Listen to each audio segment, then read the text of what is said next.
Welcome to Nuanced Beauty, because the world is nuanced and we think that's beautiful. Hi guys, welcome back to Nuanced Beauty. Today I am bringing an interview to you all with Sarah from Present Moms Inc. We are going to be jumping into a heavy topic, yet I think it's a highly misunderstood topic: postpartum depression. I think the stats are pretty disheartening surrounding a mom experiencing some form of postpartum depression or anxiety just based on the recorded cases alone. And I imagine the numbers are higher given how some suffer alone without ever reaching out for help. I further imagine that you know someone who has or is currently struggling with postpartum depression or anxiety. My guest on the show today, Sarah, is a lovely gal that I met at a luncheon, and she shared her story and her nonprofit, Present Moms Inc. And I absolutely could feel for her, and I could resonate with some of her story. And further, I think it is so beautiful that she has found a sense of purpose and beauty in this topic of postpartum depression by launching her nonprofit, Present Moms Inc. here in Jacksonville. With that, Sarah, welcome to the show. Hi, it's so good to be here. Thank you for having me. Yeah. Before we dive into the topic, could you tell us just a little bit about yourself? Sure. I have been born and raised here in Northeast Florida, lived in Jacksonville, went to high school in Jacksonville, and have lived there ever since. Married my husband 10 years ago next week, actually. Oh, congrats. Yep. It's a decade. Woo. I know. Cool. It's a long time. Been with him for almost 15 years now. Okay. A little over 15 years. We have a 9-year-old son, William, and a 5-year-old daughter, Georgia. Okay. And they go to school here in town. I mean, we have family here. I mean, I'm a Jacksonvillian through and through. You're a native. I am. Very good. Yeah. Let's dive right into your story, the All hard right. part. Would you mind telling us what the start of motherhood was like for you? Was not fun.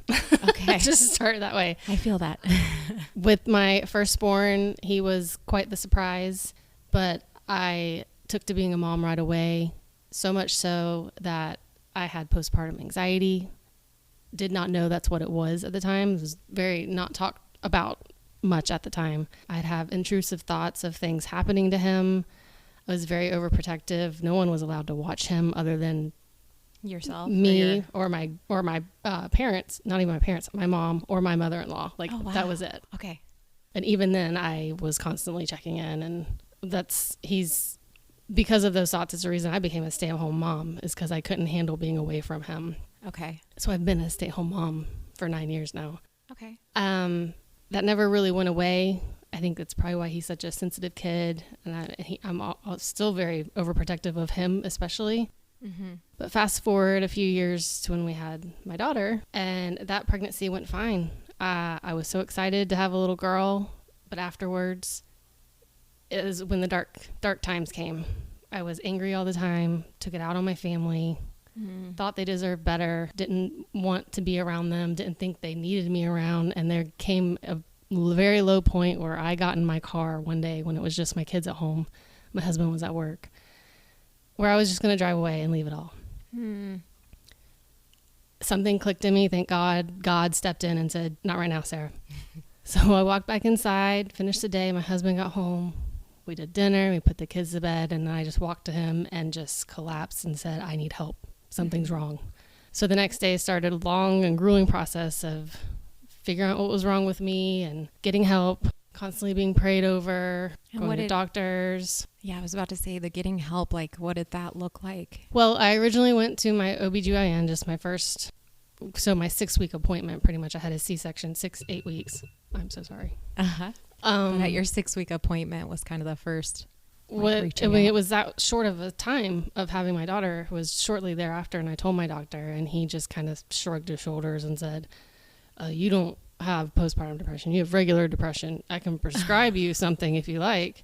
And I just jaw dropped and wasn't ready for anything he just said. Yeah.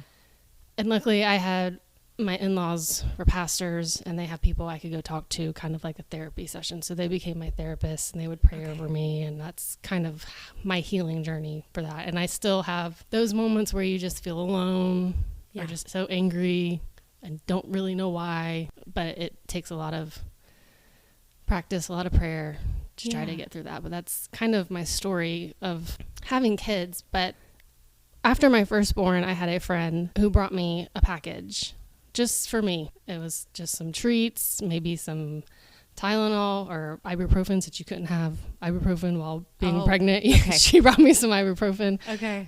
some candy and some pads, just things like that. And she's like, this is just for you, not for the baby. And I loved that. So after that, I started doing that for my friends. All my friends and family who would have babies, I started just giving them their own little care packages. And it wasn't until my sister had her third 2 years ago now, almost 2 years ago, Okay. that I finally said, I think every single mom deserves something like this. Mm-hmm.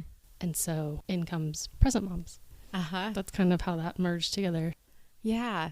It sounds like it really impacted you, the fact that somebody did this small gift, but at the right time in like the need and the just the feels of being a new mom. That was with your first son, right? Yes. Okay. I really love that you were given that gift, and it sounds like it showed up at the right time in a way that it was impactful, and it kind of maybe just carried you through that day. Yes. Right? Yeah. I held it pretty close to my heart. Shortly after that, I had a friend who gave birth, and I did the exact same thing to her. Like it was always in my mind. I want to make sure my friends are taken care of after they have a baby. So I kept doing those little care packages for them. I love that. When you had first shared your story, it really moved me, because I think for me, entering motherhood, it was a big eye opener. And I felt like my first is now 7 years old. But at that time, I was kind of my own bag of expectations. And I think at the root of it, I held a little bit of resentment to what this new dynamic of motherhood was supposed to look like. And, I think I really loved my job first and foremost. And so to me, I felt that like your job is what you do. It's what makes you successful. And it's it's the thing that meant you had arrived.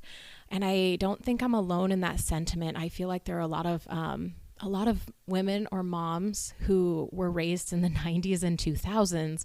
And even in conversation, like, what's the first question you get asked? What do you do? And so for me, entering the newborn phase and expecting our first son, I really bought into that belief that you had to do something big in your career and work really hard for your career. And so spending most of my 20s focused on a career meant when this shakeup of a new life was about to happen and I couldn't see what was on the other side of what the dynamic needed to be, it led to like a sense of resentment. And I don't think I grasped the sacrifice and the changes that were ahead. And it made the transition really hard. When I had my first son, I didn't seek help, but I was very fortunate to have my husband. I had a large network of friends, and we were also really involved with our community group at church. And I feel like we were so fully supported in those early days of me entering motherhood that they just practically showed up for us. And they also did a nice job of pointing out my flawed thinking and helping me process and challenge me to see the beauty in having a family. You know, and then fast forward a few years, I have 2 kiddos as well, my second son.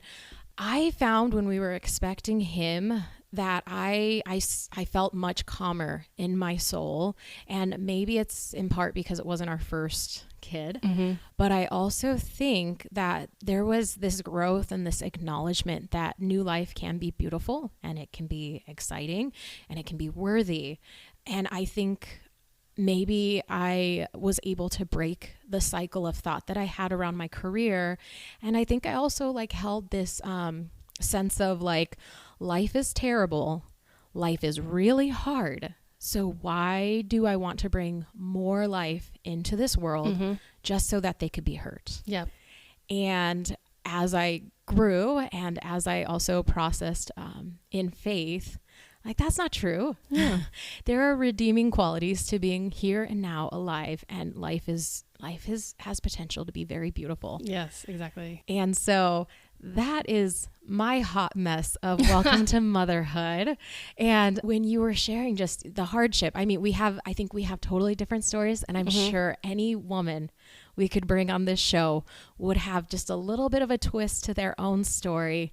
And but we can all relate to each other. Like we see what you're feeling. Yeah, right. I mean, you're talking about the epitome of being nuanced is motherhood. Like you love it, you hate it. It's beautiful. It's messy. There are very high highs and very low lows. lows. Oh my goodness, are there?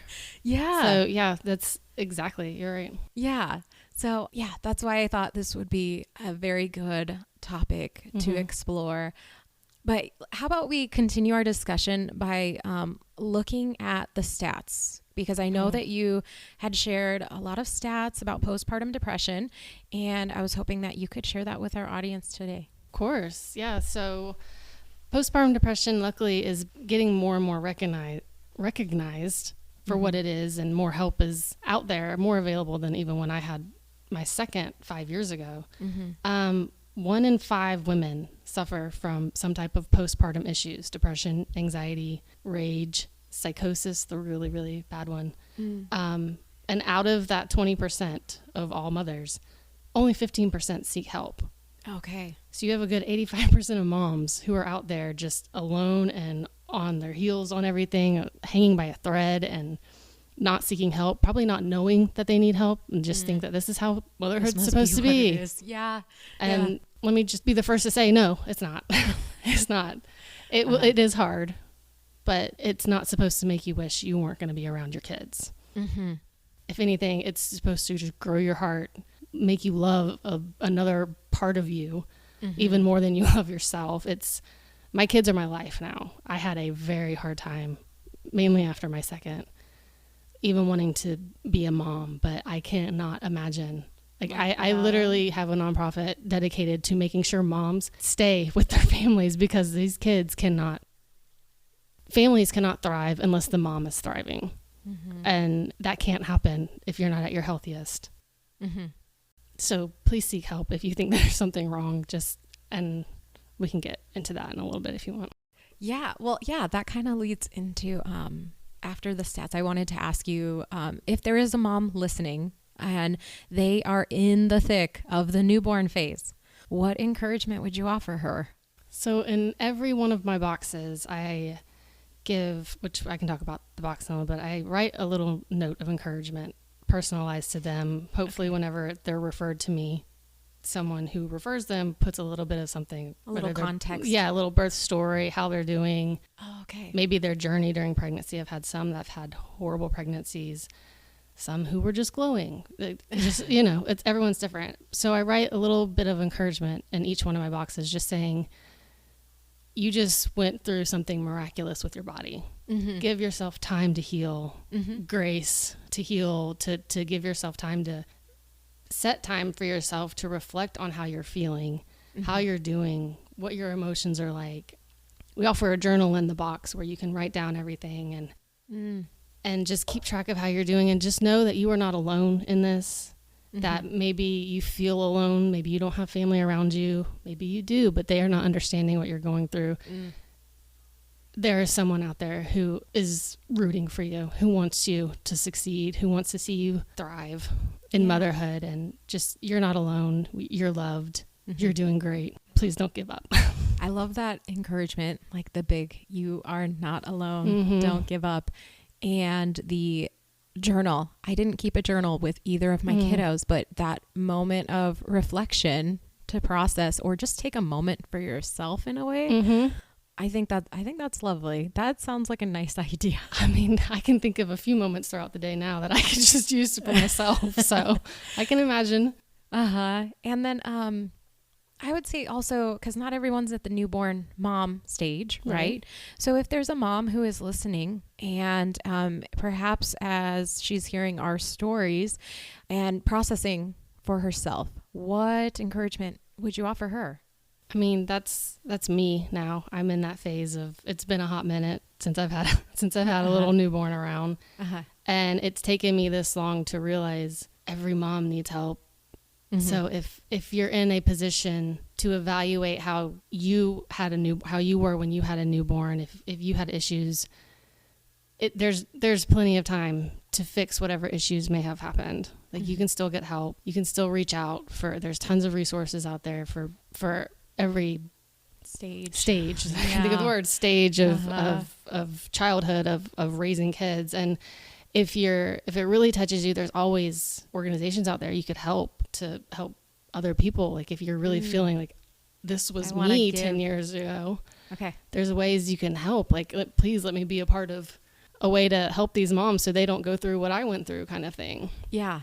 Yeah. And it's kind of like a cool thing when you do have a heart for something that was hard for you and you pay it forward. Like, it kind of allows some of the hardship that you experience. It's not that it erases it. It's not that it minimalizes it, but it allows it to kind of fade away in a good way. Yeah. Like, it doesn't get to hold as much power over you. Mm-hmm. It just becomes part of your story.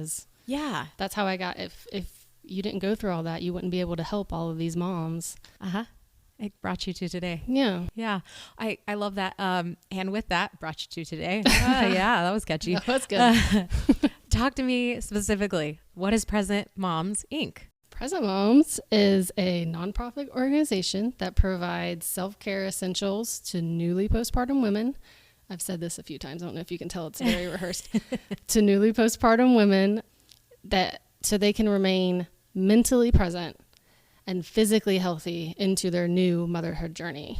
Okay. So we give care packages pretty much to new moms so they can have a moment to themselves.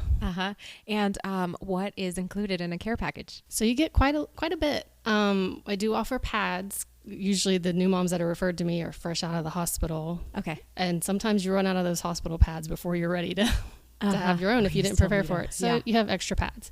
You have dry shampoo, a facial mask, face wipes, a bath bomb. Okay. You have hand cream, lip balm. There is a journal in there so you can keep track of how you're doing. There is postpartum recovery tea from Pink Stork, which is in St. Augustine. Oh, cool. But you can find it at Target and things like that. It's really cool. Along with a whole lot of resources on where you can go if you need more help. Okay. We have Postpartum Support International and a couple of their sub organizations. Didn't you add in like a BetterHelp? Oh yes, didn't that just recently go in? That's brand new. Yes, I saw you post that. Okay, I did. It's brand new. BetterHelp has agreed to partner with Present Moms, and any mom who gets a box, they have a code for 3 free months of therapy. Yeah, which is that's mind-blowing. Clutch. That's all. Yeah, right. Yeah. Part of me wants to use a code myself, but I don't think I'm allowed to. Can I have a little bit of that? Yeah. So this is brand new. I think I just sent out my first box with that code last week. Okay. So I'm super excited about that. So there's other resources. There's also the National Mental Health Hotline. Okay. If you're just feeling really low and you have no one else to talk to, there's a number you can call and somebody will be on the other line to help you out. Okay. Along with a note for me. Yes, the note of encouragement. The note of encouragement, yeah. That's awesome. What have you accomplished this year, and what are you looking forward to in the coming years ahead? So our first year was 2023. We're like brand spanking new, and I took it very slow because I was just learning the nonprofit ropes, and we only did 12 boxes, so about one a month. And 2024, I feel like I blasted off courtesy of St. John's BFFs and a whole lot of people who helped out with that. I have sent out 15 boxes to date. And it is it's the beginning of March. It's the beginning of March, and I've got 3 in the waits at my house, so I'm not even done sending those out. Okay. So we've surpassed last year, and our goal this year is 120. 120 boxes, so 10 a month. Yeah, which is pretty feeling achievable. I think I can do it. I think we're gonna try to do it. Okay. And I'm hoping. We sent out the 120, hope we can grow even more. I'd love to be involved more with churches and partnering with other organizations that can coexist. Okay, kind of like come alongside you, partnering. Yes, partnering. Yeah, Yeah. Couldn't think of the word. Yes. Partnering with us. It's not just me. I've got a board of 4 ladies that help me out. Okay. So it's yourself and you have a board of 4 ladies. Yes. I pack the boxes and stuff. All of that stuff is stored in my house in my garage, but I have 4 ladies who oversee and make sure I stay on task. Oh, good. And make sure I don't use BetterHelp codes and spend money. They're going to be your BetterHelp. Exactly. I love that. And I see the potential there. Like I could see where a church would want to come alongside that and partner and or donate to your cause. So I look forward to what's ahead just here in the area. And I look forward to the potential of you going beyond the area. Oh, yeah. I think that there are plenty of moms. I have sent out boxes as far as California. Oh, cool. As north as I think Pennsylvania is the most north. Most north place. So they do, because it's mainly local people who know about me. Yes, and we'll send it to whoever they know. So they like their people. Yeah. So it does go beyond just Northeast Florida, but I'm hoping one day. With that, could we share, because I've been on the website, like logistically speaking, how that works? Like you have a website that people would want to go to, and there's a way to, is it nominate a mom? Is that the process? Yeah, we have a refer a mom section. Refer a mom section. Okay. We have a refer a mom section where you can go on. It has, if you are not the mom, you're referring somebody, you have your name and your email address. That way I can get in contact with you if needed. The mom's name, the baby's date of birth. Okay. The baby does have to be born in order to get a box. I've had a few people message me saying, just found out I was pregnant. Oh, gotcha. And I'll say, reach out to me in 9 months. Let me know in 9 months. Yes. And then baby's date of birth, and then just a little story or something. Give me some information on the birth story. Was it a good birth? How's she doing? Is the baby okay? Was pregnancy good? Like something along the lines of that. Context to kind of that way I can personalize that little letter. Okay. To the mom. Okay. So I think this kind of ties into the website, but how can someone connect with you? Whether they are hoping to make a donation or get involved or find further resources to help them as a mom that maybe is struggling with depression. Yeah. So on presentmoms.org, okay, we have the Refer a Mom where you can go and refer a mom for a box. It's also where you can donate. You can also buy a t-shirt, mugs, or hats in case you want to add some swag. I do have a little bit of swag. Okay. Not much, but it helps. And our logos, listen, I'm going to brag on our logo for a second. It's a cute little bow, which I'm going to take claim on. Did you design it? I had somebody I know design it. But it's a cute little bow, and I had the bow before they were popular this year. I just want to throw that out there. You were like the OG for this. I'm like the cute hipster bow. when it came to bows. Yes. I love it. Okay. But so the swag is really cute with the bow and cute little mug with an encouraging phrase on it. So that's on the website. If you want to follow on socials, on Facebook, it's Present Moms Inc. You can find me. Okay. Is it a business page? Yes, it is, where you can go and like the page, follow the page. Yeah, follow or like the page. And then Instagram right? is presentmoms.org. Okay. Is our Instagram handle. Okay. So that's where you can find me. And if you want to get in contact with me on fundraisers or personal donations, you can either DM me on Instagram or go to the contact page on the website. Okay. That comes directly to me. Wonderful. Sarah, thank you so much for speaking with me today. I will be sure that we include all of these resources, links to the website, Facebook, Instagram in the show notes. And lastly, I hope that you, dear listener, can relate or feel seen and connected in hearing our stories today. You are not alone. Sarah, thank you for stepping up in this simple yet very impactful way. It's been a pleasure chatting with you today, and I am excited to see how you do this year. I would love to post in December that you hit 120 boxes. That'd be awesome. I will share that with everyone because I think you are well on the way to do that. And I look forward to Present Moms doing well and giving back. Thanks, Christina, for having me.